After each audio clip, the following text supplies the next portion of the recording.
breaking into advertising is no easy task. Throw in a global pandemic and it is almost impossible. Almost. Because we got Jeff Schermer, who is a senior creative at Gut in Miami, and he lays down the truth. He will have you motivated and ready to take on any challenge of breaking into advertising with confidence.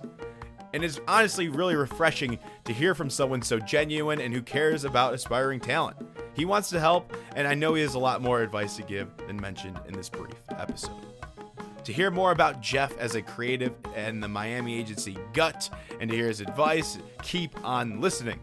We talk about the pros and cons of ad school, switching careers, and the do's and don'ts of the industry.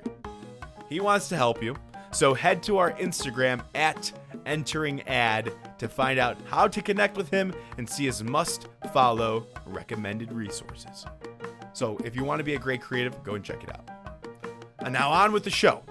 This is the Breaking and Entering Advertising Podcast, and I am your accomplice, Gino Schellenberger.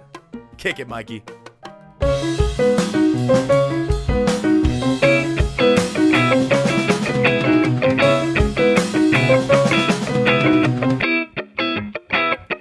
Jeff Schermer, welcome to the Breaking and Entering Advertising Podcast. We had a little blip in the last recording, but we're back now, and I'm, super excited to have you. Jeff, you're chill guy. I gotta say, you great energy. Jeff here is for the people, for the advertising students, recent grads out there. He really cares about you guys. So super excited to have you on, man. Dude, thank you so much. Yeah, I hope my Wi-Fi isn't gonna fuck with the flow here. If it does, I apologize. You could DM me on Instagram and bitch at me about it if you're listening, and it drops in and out here and there. But it's all good. Thank you so much. Yeah, they'll be good. They'll survive, and it's sounding good right now, so we'll keep it going. But cool. I mean, let's get right into it, Jeff. Like, you're a baller. You are currently a copywriter, but you don't like to call yourself that. So you're a creative at Gut in Miami, doing huge things. Tell us about, did I hit the nail on the head there? I mean, you use very flattering words, so I appreciate that.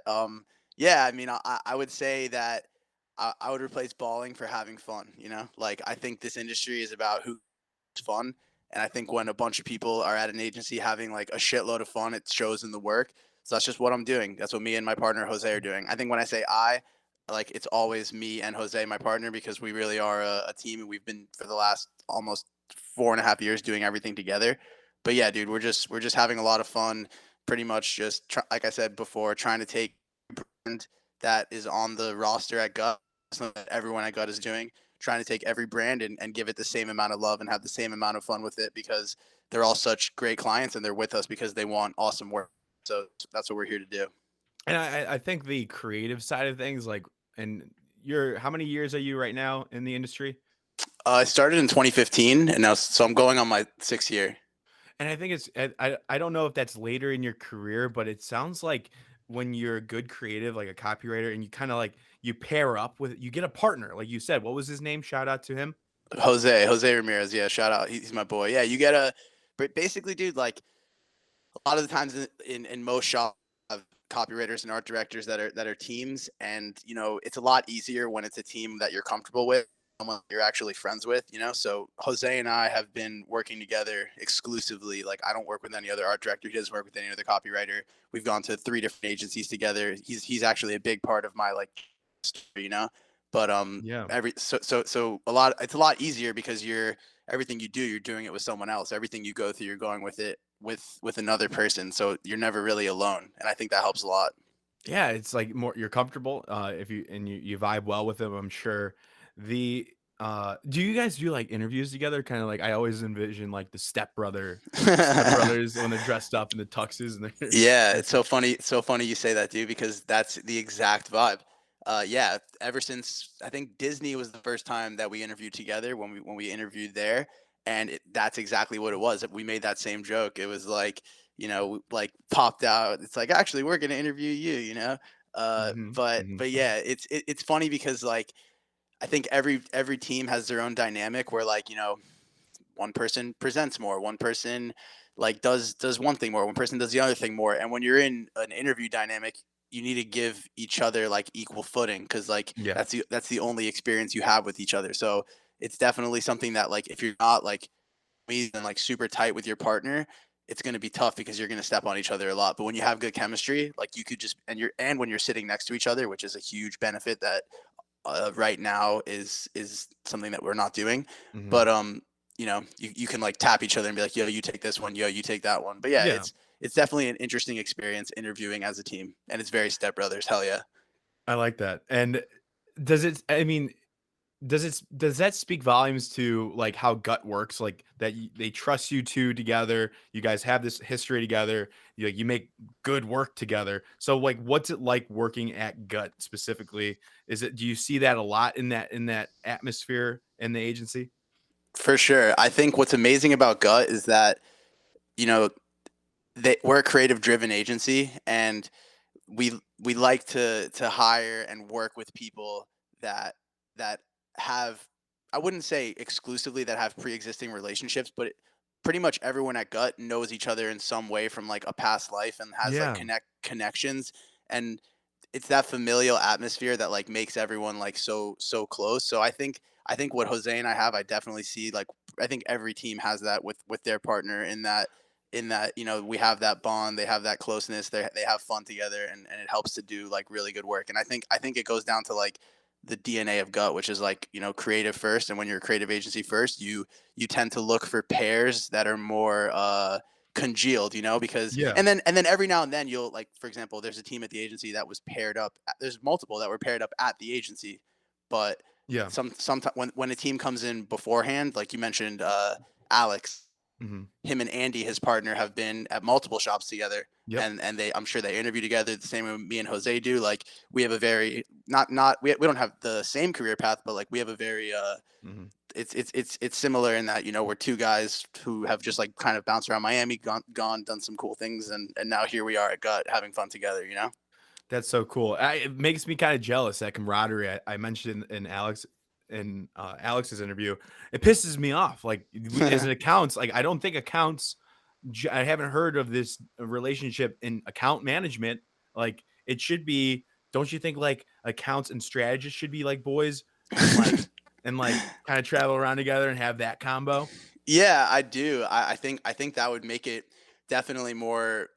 It would actually, because I think account people and brand people have like very complementary skills. So and it's not dissimilar to art directors and copywriters. So that's not a bad idea at all. I do think that, like, the right dupla, which is what they call them in like the Latin agency world, which is like Hmm. the word for pair, like, Sure. so duo. But the right dupla, like Jose and I, like, we make it a point to like bring the account person in to like the quote unquote like click or squad, like Gotcha. on a project. So like, if we're, for example, like working on the Philly Series 5, which is a project that we just did for Philadelphia Cream Cheese, like, Okay. the head account Oh yeah, person yeah, on yeah. Philly, like, she's one of the creatives for that time, because she's working on the project. Like, she has that same Yep. camaraderie. So I think it all depends on the agency you're at and how inclusive the creatives want to be with their projects. But I Sure. think I think Jose and I and all of our friends at Gut, like, we try and be as open as we possibly can with the ideas, because at the end of the day, it's the entire agency that brings the idea to life, not the creative, and everyone Mhm. makes it better along the way. And I swear it sounds cliche, but I promise you it's true. Yeah. And is Gut, would you say, like, kind of a more senior level agency? And when I explain that, let me explain that. I was talking to Stephanie Kim. She's from RGA New York. She was saying RGA, whether that was on record or not, which I'm saying now. She was saying like RGA is in New York is more of like a middle, like upper, like part of your career landing spot. So not really so much entry level, but Yeah. once you get to like that 27, like 25-year-old mark, that's when you kind of go to RGA, and you kind of have a more established young people in that like upper middle age group. Is that kind of like how Gut is, a little bit more established personnel? I think it's hard to define because Gut is so young. Gut is 2.5 years old, going on 3. Oh, okay. So sorry, one sec. Basically, right now, Gut is not like that at all. Right now, we've been on a streak of converting interns, hiring like junior talent, and bringing like more people to the team. We've been winning, doing really well with business and stuff. So as of now, Gut is definitely more like, I would say, rounded in terms of, from ECD down to junior and even Okay. intern. We're pretty stacked. But like when I got there, for example, I think there was one junior team, two senior teams, and one mid team. And then for a while, like I think we might have been a little like senior heavy. And then in the last, I would say like 4 or 5 months, we've definitely become more well rounded in terms of like in terms of the having more juniors being brought onto the team. But at the same time, we're a very, they like to say, horizontal agency, in that like, Mm. seniority isn't really like a big thing like at Gut. Like I wouldn't say I feel any sort of like superiority or seniority to any of the juniors or like even interns. And again, that sounds like such a cliche thing to say. Like I sound like such a typical like fucking just like advertising douchebag, but like I promise you it's true. Like it's Mhm. and it all depends on the agency culture, because there could be people listening to this and rolling their eyes, and like I feel you, because I've worked at agencies where I would roll my eyes too, but it really all just depends on where you're at, you know? Yeah. No, I mean, if creativity is truly first, as you are claiming, then I buy into that. I believe you. Yeah, and dude, at the same time, like I don't want what I'm saying to sound like an infomercial for Gut, but this is a podcast about your career path, Yeah. and so much of my career path has been aiming towards working at a place like Gut, that I'm so happy to be here, that I have nothing bad to say like most people would, you know? You hit the nail And on the head. Like that's yeah, yeah, can you talk about like some like big wins or like why you're proud of Gut real quick? why I'm proud of working at Gut, or like Like what explain or like clarify that.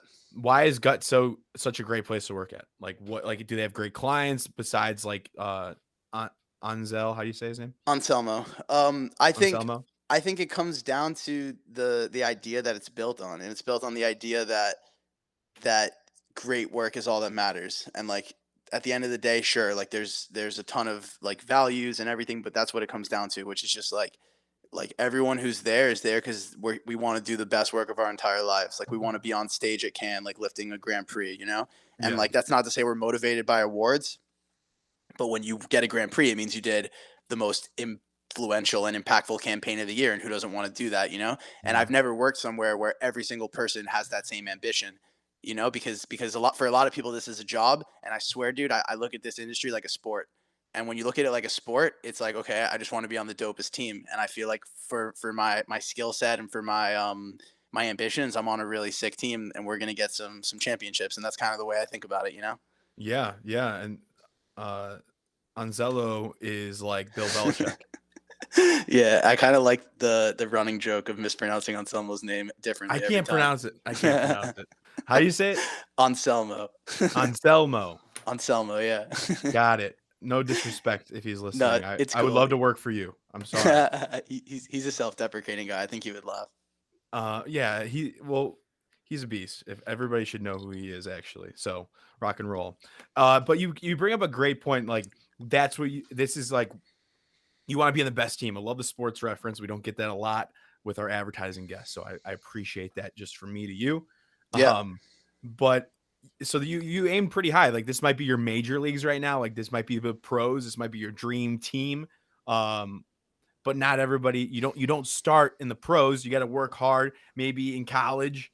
And now I want to wrap it back to like your collegiate setting and like how did you get to your first big ad job is my main question here. I want to break that down, like your break-in story. What is it for the people? Where do we start?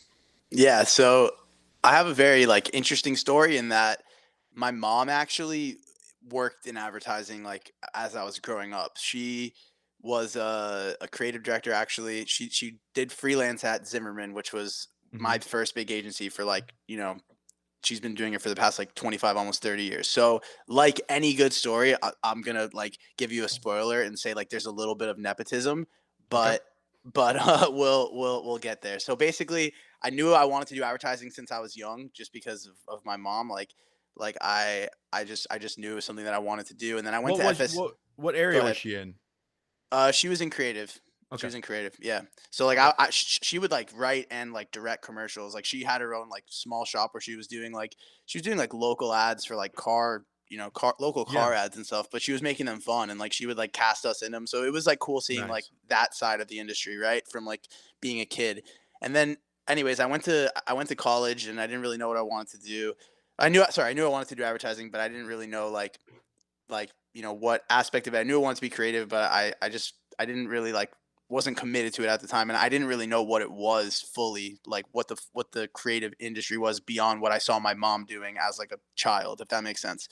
Um, and then I think my issue, which is the same issue that I think everyone has, is that the undergraduate advertising programs are good, but not if you want to be a creative. So like they have no portfolio programs in undergrad, and So so I crazy. So crazy. it's super crazy because then you have to pay, you know, tens and tens of thousands of dollars to go to Miami Ad School when you graduate if you want to Hmm. get a job, which fortunately I didn't have to do. But anyways, so I worked at sorry, I went to school at FSU, and then I got an internship working at Zimmerman in Fort Lauderdale. And I did pretty well there, like I immediately like struck a chord, like people liked me, like I Hmm. got in through my mom, but like my mom was like a freelancer, like Okay. no one really knew who she was there. It's not like when I was there, it was like, oh, this is Sarah's kid, It was more just like How that is was. Zimmerman? How is that agency? I just saw they had a couple openings. Yeah, I think Zimmerman is a great starting point for anyone who needs a first job, and that's the most politically correct way that I could say it. Okay. I think the best thing about Zimmerman is that once you're there, you're in the industry, and you can go anywhere after. You And know you're what I also mean? in Fort Lauderdale, and Yeah. from Chicago to Fort Lauderdale, that's awesome. Yeah, for sure. I mean, but there's some dope agencies in Chicago too. Oh yeah. Oh yeah. But if you're looking But to get warmer, yeah, I mean, yeah. No, that I totally feel. But back to what I was saying. Like yeah.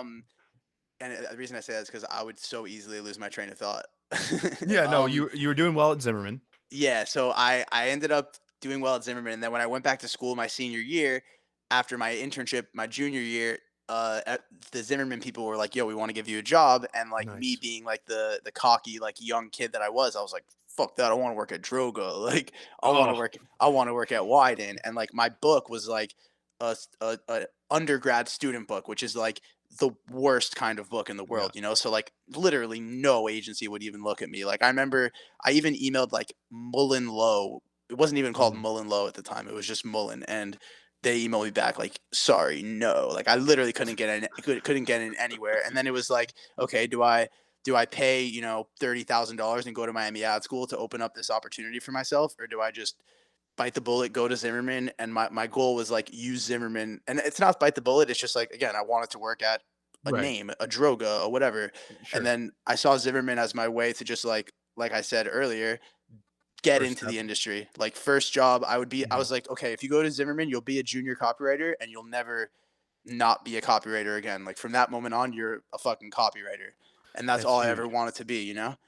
Um, so I did it. I took it and I just grinded at Zimmerman, and then eventually I did some work that got noticed like internationally, and it just opened all the doors from there. But again, it was just about like, if it's either honestly, if you're creative, it's either like go to Miami Ad School, bite the bullet and pay, or find a agency that'll let you and use it as a Miami Ad School. And those That's are huge. basically the two options.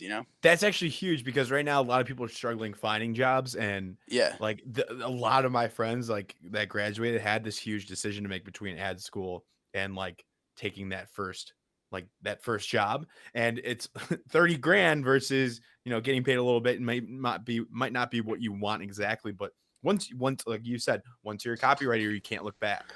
You're Yeah, already a once you're a copywriter. copywriter, you're a copywriter forever, and then it's only going up from there. And honestly, dude, like all Miami Ad School is like getting fake briefs and doing spec work.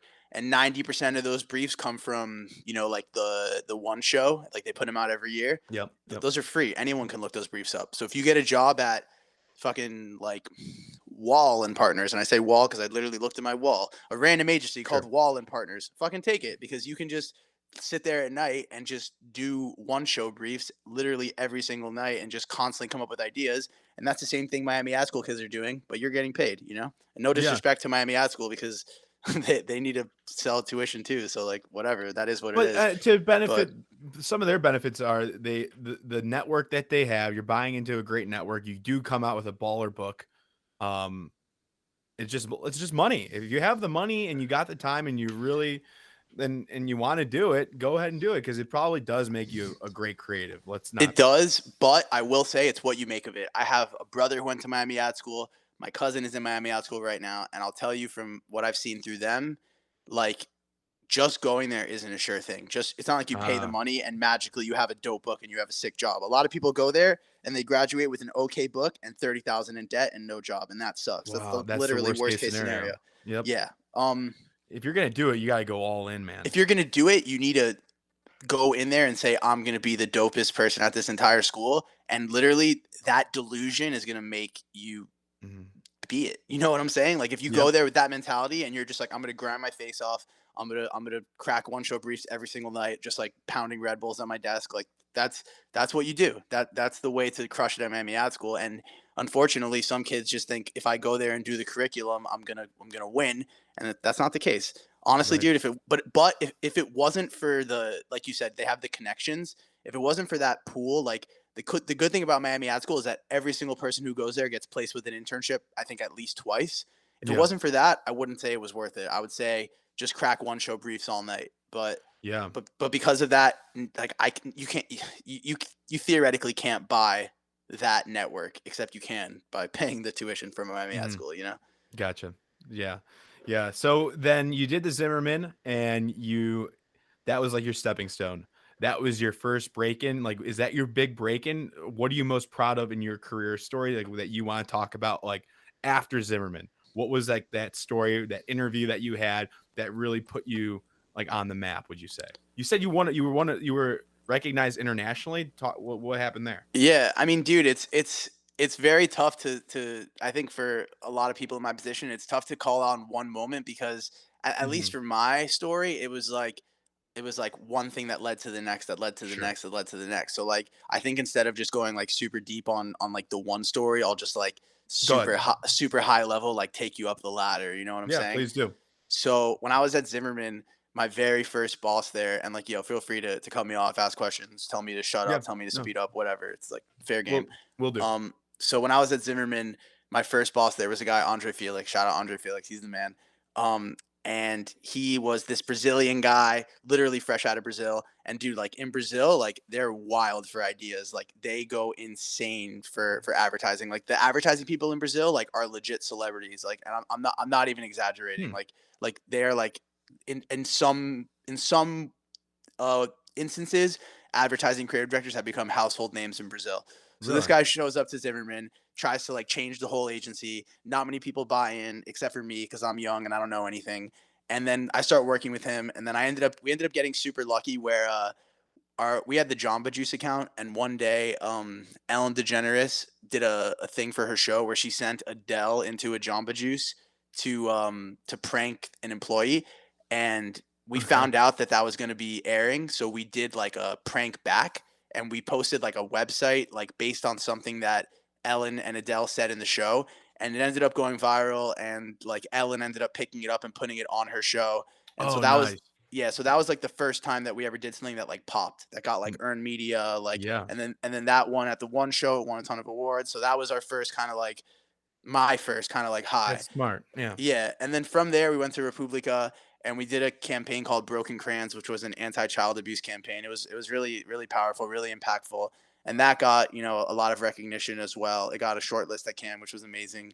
It was like the first time we ever like scratched any sort of recognition there, so we were super happy about that. And Mhm. because it was such a like honestly, more honestly, the awards aren't even important with that. What's important is that it was like a really, really impactful campaign for a really, really important topic, and that's what's good about being a creative is that you can Yeah. lend your skills to stuff like that. And then because of that campaign and stuff we did at Republica, and also ironically because of Felix, my first boss, we got a job at Disney, and then Disney Whoa, was what was just that like?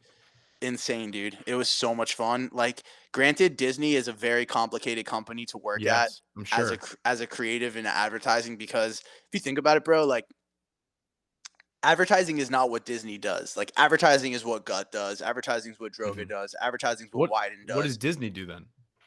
Disney does fucking everything else. Disney makes theme parks. Disney Yeah. Disney makes movies. Like, they don't care about advertising. They don't need to They advertise, are you the know? big, like a huge brand. Like They're the they pin brand. upon. Yeah, it's Disney. Exactly. So that's what I mean. Like, and so advertising is so insignificant to them that it's very hard to get crazy ideas done, because Disney doesn't need a stunt to get noticed. Disney needs to announce that and put a picture of Mickey, to announce a new ride's coming out and put a picture of Mickey on a poster, That's and it. they're gonna win, Yeah. right? Yeah. But with that said, when you get a hit at Disney, dude, it's a fucking hit. Like Disney ideas pop when they're done right. We had two campaigns at Disney that were really, really successful. One of them was a print campaign, where I'm sure you've seen it. I'm sure you've been it. Like, have you been to Disney World? I've never been to Disney World. My parents Okay, don't love well, me apparently. it's cool, bro. To be fair, or maybe they do love you, because it's a wild place. Yeah, yeah. We can go into that at another time. And But those Disney adults, we don't want yeah, to that talk about them. yeah, dude. No, I feel you. Um, but anyway, so whatever. The Like, print campaign you were talking about, what was it? yeah, it's an insight that anytime you go to Disney with a kid, like, the way to know they had fun is at the end of the night when you're in the car, like, and you turn around and you see they're sleeping, and like they're just sleeping in the back of the Ah, yeah. car, and they have like all the gear they got during the day on them, and they're maybe holding a balloon or Mhm. something. And so, like, that, as a parent, that's why you go to Disney, to like turn around and like see your kid like sleeping, like super peaceful, you know? Yeah, So huge. we just turned that insight into a print campaign. Like, Gotcha, just beautiful shots of kids sleeping in the back of the car, like, gotcha. literally not even a line of copy, just the Disney World logo, and like everyone around the world saw them and they were just That's like, huge, wow, yeah. you know what I'm saying? Like, that, because it's Disney. So when you have a cool idea, and it has the Disney name, it's even cooler, because it's like, holy crap, Disney's doing a cool ad. They're not just making a cool ride, you know? Mhm, So we did that mhm. one, and then we did another campaign that I won't go too deep into, but we ended up putting the Easter eggs from all the Pixar movies, which is like a tradition Yep. that, if you don't know it, look it up. Pixar Easter eggs. We put them on Google Street View of the Oh, park. So we got people to spend like hours and hours like searching the parks on Google Street View looking for Pixar Easter eggs. And by doing that, they saw like the roller coaster and the sure. restaurant and all the things we wanted to promote under the guise of like hunting for Easter eggs. So that Yeah, was dope. And those are just two examples of like a hits lot. at Disney Yeah, that were excruciatingly hard to create, but like we're made working there for 2 years worth it, you know. And then we I got to like gut. that. Yeah, Yeah, so how did Gut pick you up? I mean, and with the Disney thing, I'm sure like there's a lot of layers, there's a lot of branding, like brand guidelines, like trademarks that you have to go through. And then yeah, once you get those approved, which probably takes a while, they just hit so easily. Like they just go. exactly, Yeah. exactly, dude. You nailed it. Like, for the idea I was just talking about with Pixar, like, Pixar is it's a Disney brand, but it's a totally Mhm. different brand. So we had to get that idea approved by the Toy Story team, by the Cars team, by the Finding Nemo team, like all that Yeah. shit. You know, like, it's things you would never even think of.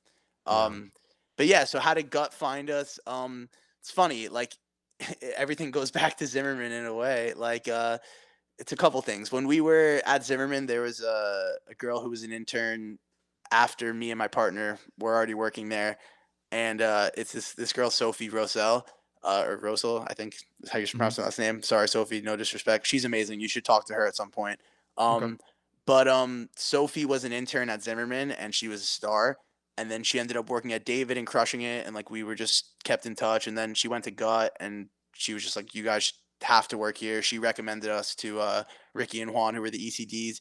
And then at the same time, another one of our friends, Frank Garcia, who's another amazing creative, who I also recommend having on Yep. here. Um, it's funny. It's gonna be the Gut podcast. Yeah, you guys um, should hire me then. I love that. Yeah. What do you? We'll get into it after, but I do want to know what like role it is and department it is that you do. But we'll talk about that after. Yeah, we'll But talk. We'll talk. but but anyways, Frank also recommended us to Ricky and Juan like maybe a month before Sophie did. So they heard about us from two different people. Oh, And like nice. I told you earlier, they like to hire people they have like pre-existing relationships Sure. with. So the fact that two people who separately recommended the same team, they were like, we got to talk to these guys, you know? And you said something to me before we started recording. You were like, dude, once I get the first interview, it's over. You know what I mean? And Yeah. honestly, that's the best mentality to have, because that's how we felt. Like, we wanted, Ricky and Juan to hit us up our whole career almost. And then they Yeah. finally did. And we were just like, all right, boom, over. Like, we're in. like, let's ride. So we did Wow. that. We did the interview. I remember the hardest part about being a team and interviewing is you have to call in sick twice with two people, and it's Oh, what? to do the Yeah. interview. I mean, so Yeah. like Yeah.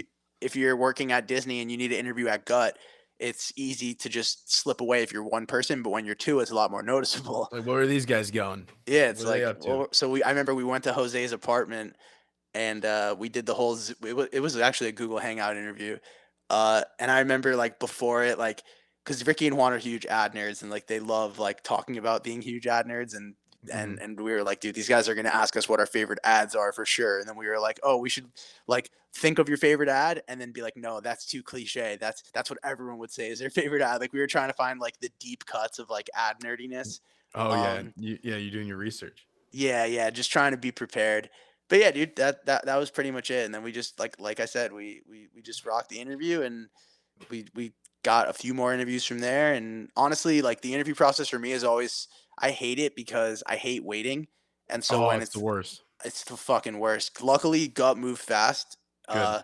But like Disney, for example, took fucking forever. Like, I was interviewing with Disney for like 3 months, 4 months. No. Yeah, and like, I couldn't sleep, like I couldn't eat. I was like, and that was while we were doing that child abuse campaign I was telling you about at Mm-hmm. Republica. So imagine like doing like one of the biggest, most important campaigns of your life while Right. also like interviewing at the biggest media company in the entire world. Yep. It was Crazy. it was very, very, very wild, bro. Very wild. I wish recruiters would tell me on the spot yes or no.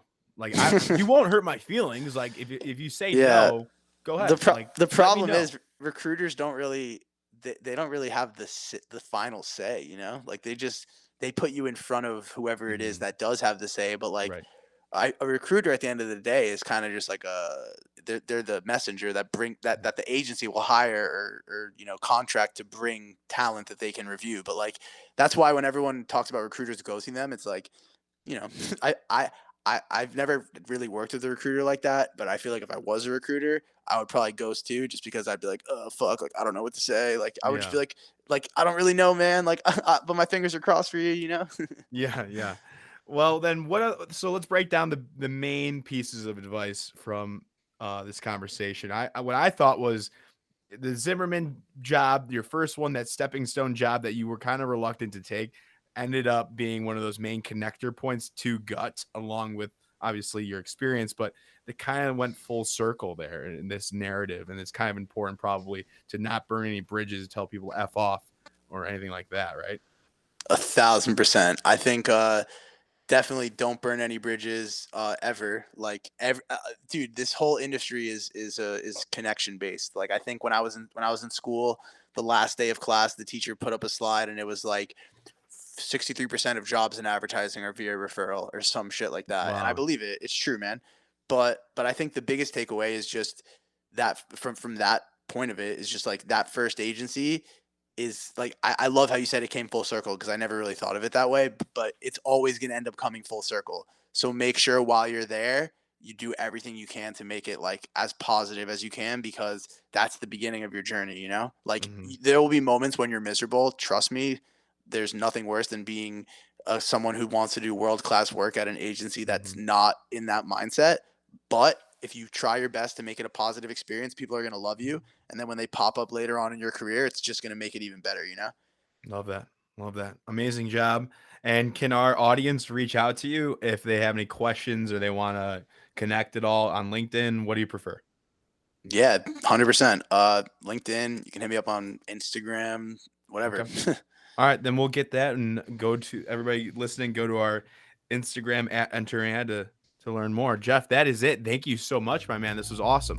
Cool, dude. Yeah, absolutely. Fun. Peace. Peace.